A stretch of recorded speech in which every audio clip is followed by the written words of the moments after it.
Hi, this is another installment of the Cancer Literature, Part 3. Today we're going to talk about the anti-feminism, can't even say the word, but we're going to talk about that. I just woke up today, like an hour ago, sitting here in my sweater that smells like dog, and drinking my blueberry smoothie that tastes like shit. I added too much milk. So if you ever make a blueberry smoothie, don't add so much milk. Anyway, let's move on. First off, I would like to say that Edward Cullen is abusive. Whether you like to face that reality or not, fangirls, he is abusive. Not physically, but emotionally. For example, he stalks Bella. If I had a boyfriend that stalked me, I'd be fucking scared out of my mind. I know people that had boyfriends and husbands that stalked them, and it didn't end well. That's actually a sign that he is controlling. Very. When he says something, Bella has to do it. When Bella does something and he doesn't like it, she has to stop. And if you honestly think that's romantic, he's a romantic. I don't know. If you think that's beautiful and sexy, it's really not. That's actually a problem. And that is a form of abuse because he's basically caging Bella. And she's basically, like, if Bella was a real person, I would say she's brainwashed into loving him. Like, conditionally. Like, he's forcing her to love her, even though he's like, I'm too dangerous for you. But anyways, conclusion, Edward Cullen is an abusive boyfriend. I wouldn't want him as my boyfriend. I wouldn't want, what's his face? Jacob to be my boyfriend either. He's a fucking pervert. If I were to date someone in this book, I'd probably pick Tyler. Guy's badass. I also probably would date... Fuck, what's his name? I don't know, the nerdy kid. I think his name's Tom or some shit. No, Eric. His name's Eric. I would date him. Whether you've noticed it or not, there are some bad gender roles. Well, not bad, like, stereotypical gender roles in Twilight. The most obvious one that you could probably see is when Bella moves in with her father, and she automatically takes the role of cooking and cleaning and being the woman of the house. Which I think is really retarded. Really retarded. First of all, she moved in with him, her own father. If anything, her own father should be do the cooking and cleaning. It's not Bella's role as a daughter, as a child, to cook for her father. As I recall, he got along well without her, cooking and cleaning and all that shit. Why does she have to take on that role? She could have taken the role of just being the daughter, basically, going to school and all that crap.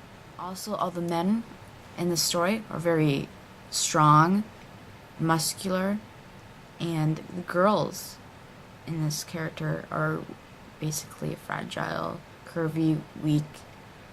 Yeah. It's weird. Like, I don't see any dominant female character in this. People say Alice is, but I don't know. I don't think she is. How the whole prom thing, how the guys have to ask out the girls, not the other way around, until Bella says to, I don't know, Jessica, I think, to go ask out whoever she wants to ask out.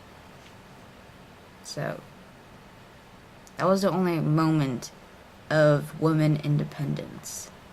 And that was because Bella told her to do that, which doesn't really necessarily count. So already we're taking a step back in history, about 50 years, in the 50s. So let's see how far this story will take us back into history. I already touched up on weak characters. I'm going to just extend it. Most weak characters are girls in this book. Bella has to be constantly saved by either Edward or some freaking vampire good guy from the Cullens. And again, she doesn't show a moment of strength. She shows a moment of selflessness when she decided not to get the Cullens involved and fight instead of thinking up a plan. She goes and heads to James to do whatever,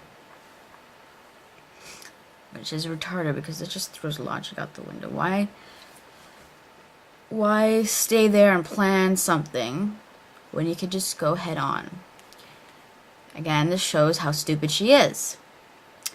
And also is a weakness, but no one acknowledges her weaknesses, so I'm not going to get into that. There are a lot of articles you'll find on the net that discusses the anti-feminism, well, I said it right then, in Twilight. I found a couple. They're really good. And I'm going to read some quotes from them, as well state the sources. Let me just put my specs on.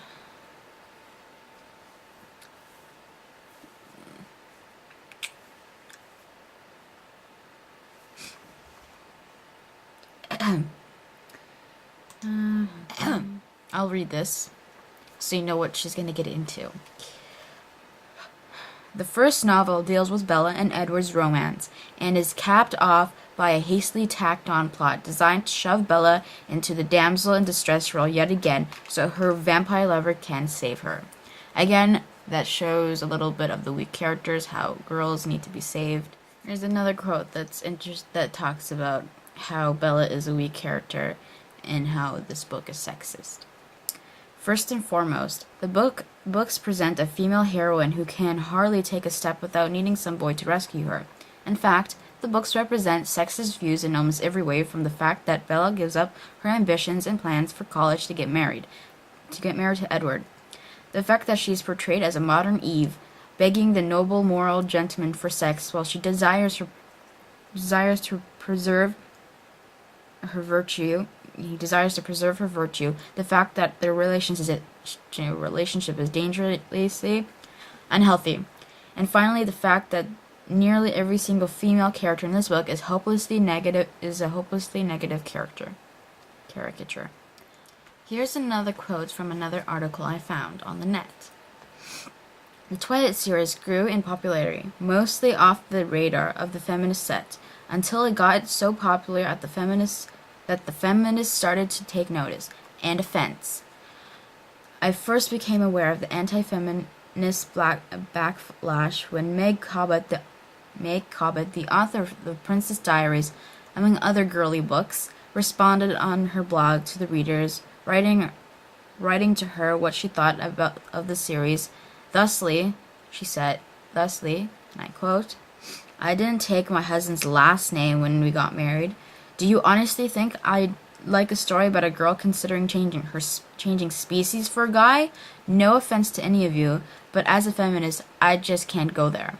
End quote. In conclusion, Twilight sets a horrible example for girls and boys, even boys. It teaches girls to be weak, that it's okay that their boyfriends are abusive and controlling, and that they have to adopt the stereotypical gender role of a woman. Teaches boys that actually read the series because they do exist, that the only way to reach to a girl's heart is by stalking them, watching them in their sleep, and being a total ass